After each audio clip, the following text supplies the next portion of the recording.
ভাই রে, রাত ৩টা বাজে ডিউটিতে গেছি, এখন আসছি, এখন বাজে 12টা 10।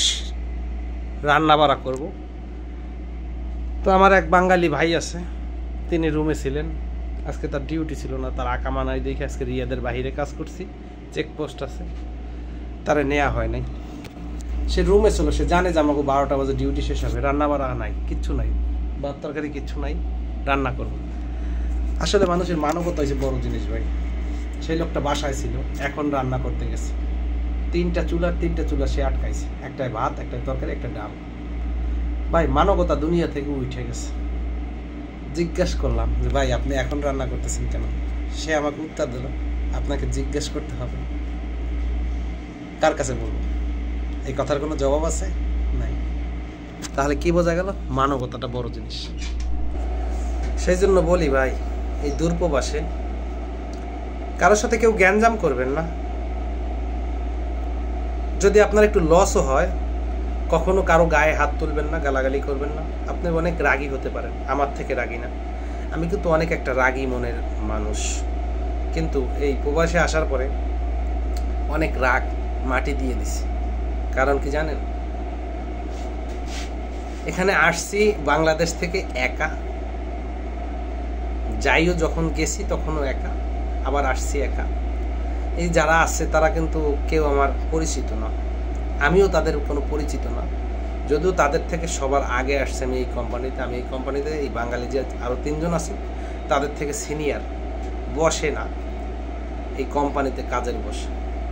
আমার পরে তারা আসছে এবং 2 জনকে আমি আনছি। আমি যখন ছুটিতে গেছি 2022 সালে, তখন আমি এই 2 জনকে রাইখে গেছি, এই 2 জনকে আমি কাজ শিখে এসে এবার বাংলাদেশে গেছি। এই যে লোকটা আমাকে এই কথা বলছে, সেই লোকটাকে কিন্তু আমি আনছি।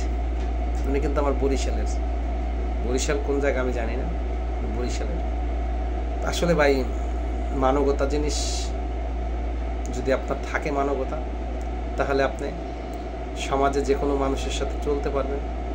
হ্যাঁ, আপনার যেটা কর্তব্য, আপনার সাথে কেউ বাজে বিহেভ করছে, রাগ ব্যবহার করছে, গালাগালি করছে, আপনি যদি একান্তই রাগ কন্ট্রোল করতে না পারেন, তার থেকে দূরে চলে যান ক্ষণিকের জন্য। যখন রাগটা কন্ট্রোল করতে পারবেন তখন চলে আসবেন।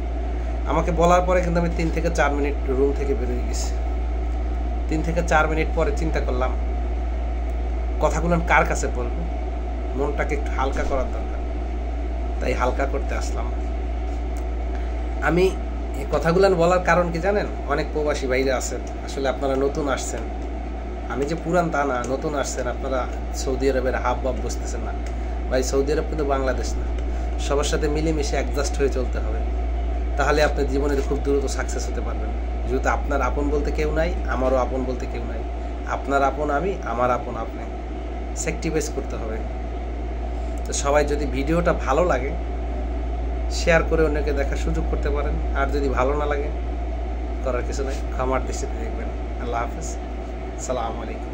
এটা একটা প্রবাসী ছোট্ট করে একটু কষ্টের কথা তুলে ধরলাম।